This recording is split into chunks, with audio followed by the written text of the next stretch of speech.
Olá, meu amigo, olá, minha amiga, sejam muito bem-vindos a este canal. Se você ainda não me conhece, meu nome é Lúcio Escobar, sou psicanalista clínico há mais de 20 anos. E meu objetivo neste vídeo é falar sobre um assunto que tem virado febre em nossos dias, que é o tratamento de problemas psíquicos ou emocionais através da hipnoterapia ou hipnose. Muitas pessoas têm utilizado desses métodos para fazer tratamento de problemas emocionais e entre profissionais como coaches, como terapeutas holísticos, psicoterapeutas holísticos.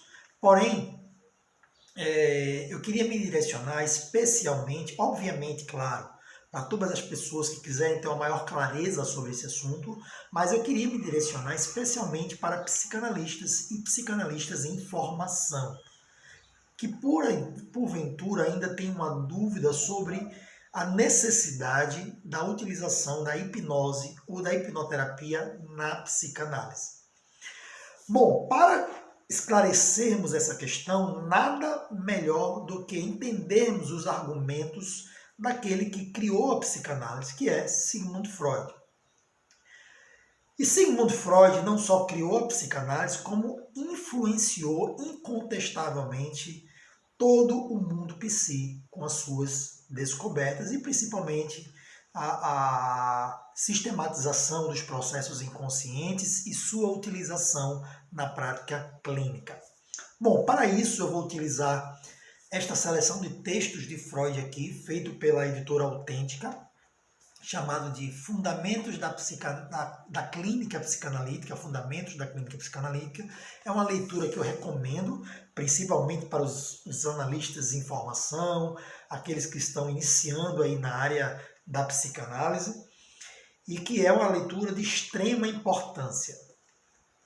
Bom, nós vamos utilizar dois textos, tá, para isso, para basearmos aqui o nosso desenvolvimento. Um dos textos é um texto chamado Tratamento Psíquico ou Tratamento Anímico. É um texto de 1890 de Freud e é um texto muito interessante, onde ele coloca aqui algumas questões relativas à técnica da hipnose. Vale lembrar que nesse texto de 1890 ele defende a hipnose e defende a utilização da hipnoterapia para os pacientes, né, para as pacientes que ele está atendendo naquele momento da sua vida, naquele momento onde ele está iniciando os seus processos, onde ele está iniciando suas primeiras experiências ali no tratamento da histeria. E Freud ele faz aqui nesse texto uma defesa de como os processos anímicos, ou seja, os processos da alma, se interrelacionam com os processos biológicos e corporais. Então ele faz essa defesa e dentre esses aspectos ele coloca aqui o aspecto da hipnoterapia e como a hipnoterapia pode ser utilizada. Porém, ele deixa claro aqui que a hipnoterapia, como uma técnica sugestiva, ela segue o padrão de cura semelhante às curas que acontecem no mundo religioso, por exemplo. E esse tipo de cura exige do paciente, daquele que se submete à hipnoterapia, que ele tenha duas condições essenciais: obediência e credulidade. Eu vou ler aqui um trecho onde Freud especifica isso de maneira muito clara. Na página 35, né, do livro que eu já mostrei para vocês, no segundo parágrafo diz assim: mas o fato de o mundo do hipnotizado, digamos, ser restrito ao hipnotizador, não é a única coisa. Chega a ponto de o primeiro ser totalmente submisso ao último, obediente e crédulo. E isso ocorre na hipnose profunda de forma praticamente ilimitada. Então Freud, ele coloca aqui que é um paciente que é levado à hipnose, tá? Ele está completamente entregue ao hipnotizador, submisso para utilizar o mesmo termo que ele utiliza, e ele precisa ser completamente crédulo e obediente. Ou seja, a relação que se estabelece num tratamento com hipnoterapia é uma relação de submissão para aquele que está praticando a hipnose. Bom, já nesse ponto aqui eu quero observar que muitas vezes nós notamos nas pessoas que tentam se destacar no mercado da hipnoterapia como existe um mar daquele que tem o poder sobre o outro. Que nós vamos ver mais para frente, que é um conceito de poder sobre o outro, de poder para modificar o outro, que é um conceito, que é uma ideia totalmente aversa ao que a psicanálise pressupõe. Para mostrar isso, eu vou me utilizar de um segundo texto de Freud, que é um texto de 1904, chamado Sobre Psicoterapia. Esse texto ele se refere a uma conferência que foi dada por Freud no Colégio Vienense de Médicos, no dia 12 de dezembro de 1904. Nesse texto, Freud tem o objetivo de mostrar à classe médica que ainda não aceitava as ideias de Freud como a psicanálise era uma teoria e uma prática clínica confiável ao ponto de ele querer provar a cientificidade, né, da psicanálise para esses médicos, utilizando para isso argumentos maravilhosos, argumentos muito fortes, né, que com certeza impactaram a classe média, que algum tempo depois, né, bem depois na realidade, mas chegaram a entender que a psicanálise seria uma prática realmente confiável. Haja visto que hoje muitos psicanalistas, né, são médicos e grandes discípulos de Freud vieram da medicina para a psicanálise. Então, nesse trecho aqui, que eu vou ler para vocês, na página 67, Freud ele começa no segundo parágrafo dessa página dizendo assim: quanto a esse método cartático ou analítico da psicoterapia, permitam-me agora corrigir alguns equívocos e prestar alguns esclarecimentos. Então, Freud ainda se refere aqui, nesse início, ao método da psicanálise como um método cartático ou analítico. Tá? Lembrando que o método cartático não foi criado por Freud, o método cartático foi criado por Joseph Breuer, que foi o parceiro inicial de Freud nas suas pesquisas iniciais sobre a histeria, né, que ele trouxe os primeiros casos para que ele avaliasse.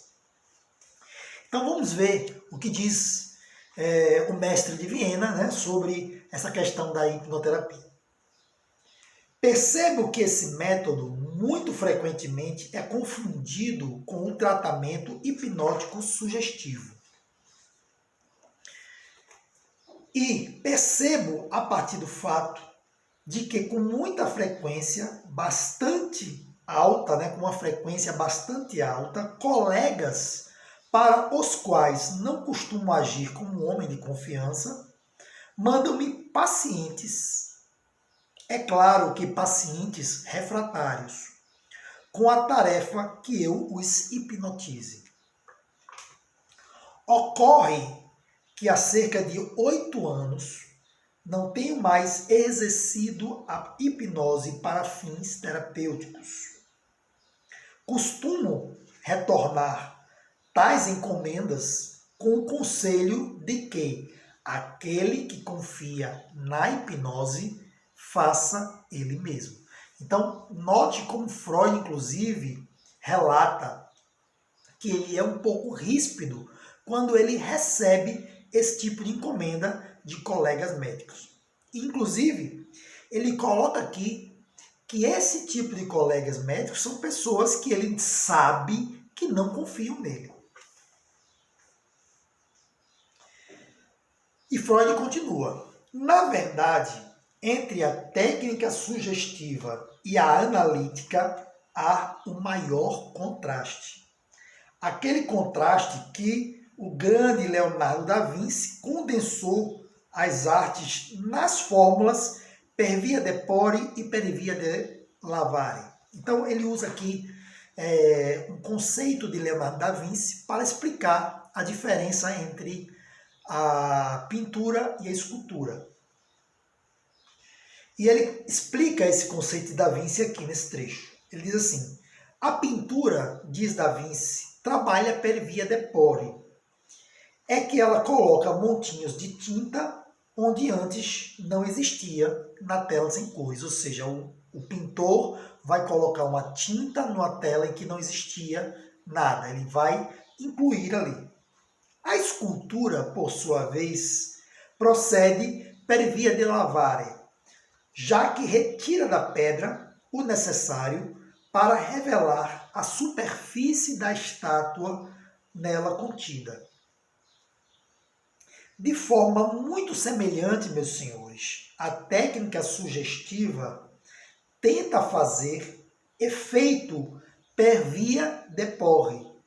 Ela não se preocupa com a origem, força e a importância dos sintomas da doença, mas aplica algo que é a sugestão, da qual ela espera que seja forte o suficiente para impedir a ideia patogênica de se expressar.